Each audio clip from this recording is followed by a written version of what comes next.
मतदान संपल्यानंतर काल माध्यमांमधनं एक्झिट पोलचे आकडे जाहीर झाले.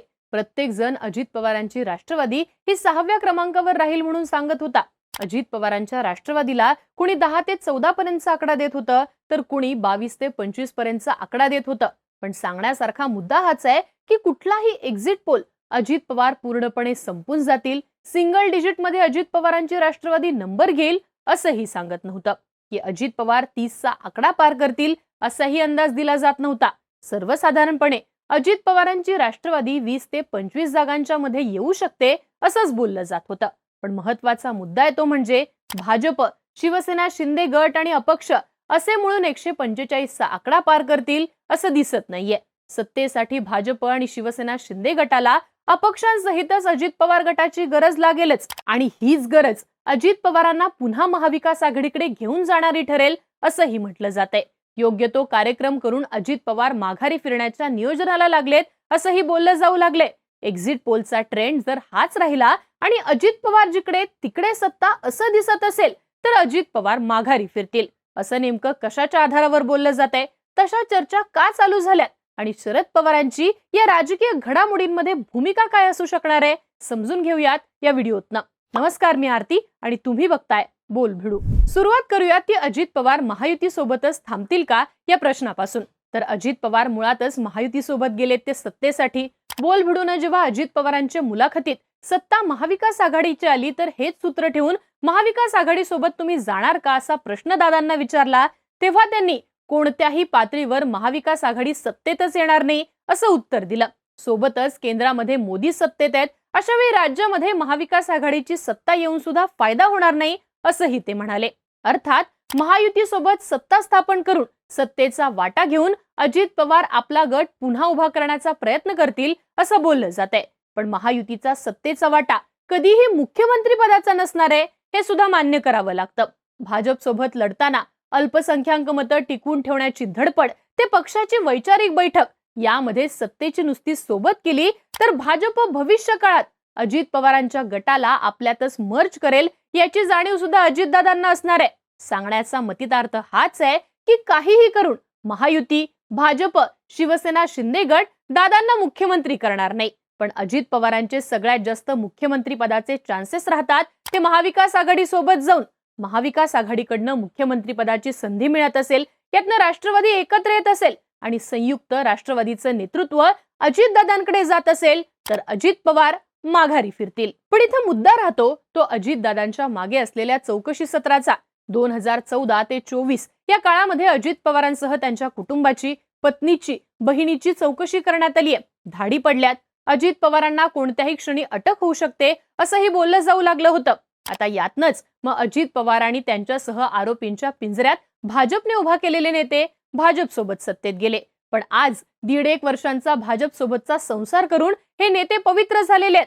सोबत असताना आरोपी नव्हते आणि आता विरोधात गेल्यानंतर आरोपी कसे असा प्रश्न अजित पवार परत फिरल्यानंतर सर्वसामान्य लोक विचारू शकतात. याशिवाय उघड उघड अजित पवारांची आणि त्यांच्या गटातल्या नेत्यांची फिल्डिंग लावणं भाजपला पहिल्यासारखं जमू शकत नाही. एक तर भाजप केंद्रामध्ये मित्र पक्षांच्या टेकूच्या जोरावर उभी आहे. 2024च्या निकालानंतरचे मोदी मित्र पक्षांना मित्राप्रमाणेच वागू लागले. अशा वेळी जुना मित्र सोडून गेल्यानंतर उघडपणे केलं जाणारं दबावाचं राजकारण मोदींसाठी चंद्राबाबू आणि नितीश कुमार यांच्यासारख्या नेत्यांच्या मनात सुद्धा भीती निर्माण करणारं ठरू शकतं.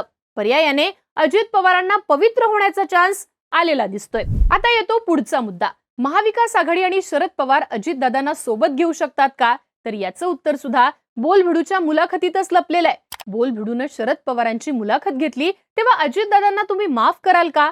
ते परत आले तर त्यांना घ्याल का? हा प्रश्न पवारांना विचारण्यात आला तेव्हा शरद पवार असं म्हणाले की हा काय माफी किंवा कुणाला दोषी असा प्रश्न नाहीये. प्रश्न फक्त एकच आहे की आयडिओलॉजी, तुमची विचारधारा. आज ज्यांच्या मतांची विचारधारा आम्हाला मंजूर नाही त्यांच्यासोबत ते आहेत. खरं तर आमची विचारधारा त्यांना मंजूर नाही असं म्हणता येणार नाही, कारण 5-5 वेळेला आमच्या विचारधारेचा आमचा कार्यक्रम घेऊन ते निवडून घेऊन सत्तेत बसलेत. आता काही आमचं धोरण काही बदलवलं असं काही नाहीये आणि त्यामुळं जोपर्यंत ज्या विचारधारेला आमचा सक्त विरोध आहे त्यांच्याबरोबर जाऊन बसणं, त्यांच्यासोबत काम करणं ही त्यांची भूमिका असेल तर कुणालाच प्रवेश नाही. अजित पवार असं नाहीये, कुणालाच नाही, आयडिओलॉजिकल डिफरन्स आहे आणि हे नसेल तर त्या ठिकाणी कुणाची अडवणूक केली जाणार नाही. अर्थात शरद पवार थेट सांगतायत की अजित पवार आणि त्यांच्यासोबत असलेल्या नेत्यांनी आजवर आमच्या विचारांवर निवडणुका लढवलेल्या आहेत. पर्यायानं त्यांनी भाजप सोबतचा विचार सोडला तर अडवणूक करण्याचा प्रश्न येत नाही. एकतर राष्ट्रवादी या समीकरणात सगळ्यात मोठा पक्ष होताना दिसतो. भाजप जर 70 ते 80 पर्यंत थांबला आणि शरद पवारांनी किमान 45 आणि अजित पवारांनी किमान 25 चा आकडा क्रॉस केला तर दोन्ही पवार एकत्रितपणे 65 चा आकडा क्रॉस करताना दिसतात. जे हे दोन्ही नेते आज एकत्रित असते तरी तो आकडा गाठणं या नेत्यांना अशक्य झालं असतं. पक्षाची बैठक लावताना पुन्हा अजितदादांच्या हाती सूत्र देणं, आपल्या टीमला सत्तेतला अधिक वाटा देण्याचं सूत्र हे पवार अवलंबू शकतात. म्हणजे जयंत पाटील असू देत किंवा रोहित पवार, जितेंद्र आव्हाड असू देत किंवा अनिल देशमुख या नेत्यांना चांगली पोझिशन देऊन शरद पवार आपल्या गटाचं महत्व कायम ठेवताना दिसू शकतात. थोडक्यात शरद पवारांना अजितदादांची अडचण असण्याचा प्रश्न येत नाही. आता उरतात ते उद्धव ठाकरे आणि काँग्रेस. काँग्रेसचं अंतिम ध्येय 2029च्या लोकसभा आहे. राष्ट्रवादीत फूट पडल्यानंतर आणि नितीश कुमारांनी पलटी मारल्यावर शरद पवार हा एकमेव फॅक्टर इंडिया आघाडीकडे होता, ज्यामुळे इंडिया आघाडी तुटली नाही, अबाधित राहिली.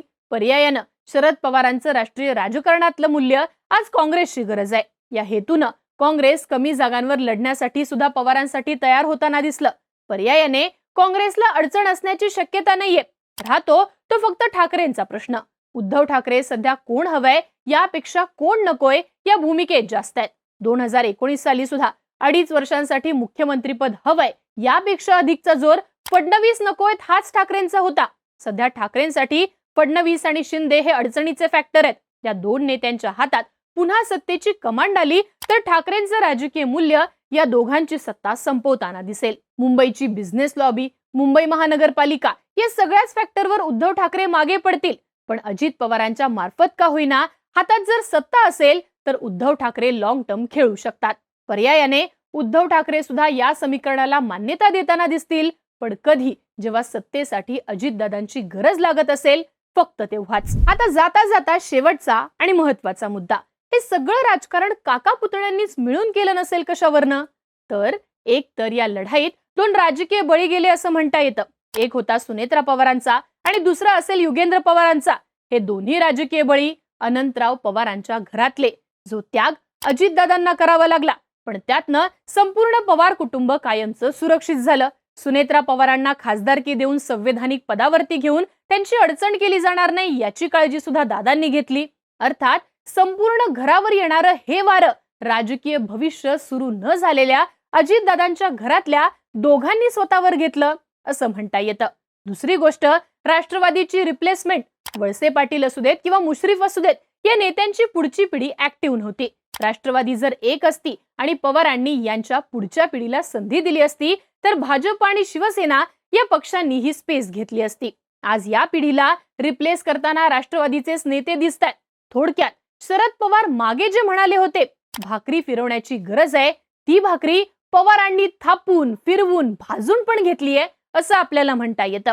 एक तर राजकारणात नवी पिढी आली आहे आणि जी आली नाहीये ती राष्ट्रवादीचीच होती.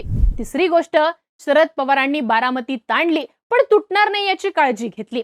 ही भांडणात सेटलमेंट असू नये किंवा असलीच तर ती दिसू नये म्हणून अनंतराव पवारांच्याच घरातनं उमेदवार दिला. पण शेवटी अजित पवारांना पराभूत करा असं काही पवार म्हणाले नाहीत.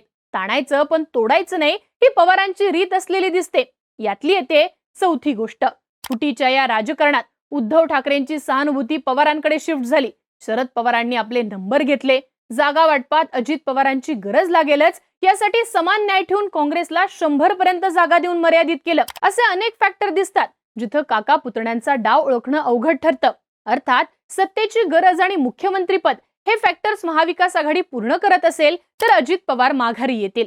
जर सत्ता येत नसेल तर अजितदादा महायुतीच्या सोबत राहतील पण जातो बघ अशी भीती दाखवून दोन्ही राष्ट्रवादीचं महत्व वाढवत नेतील.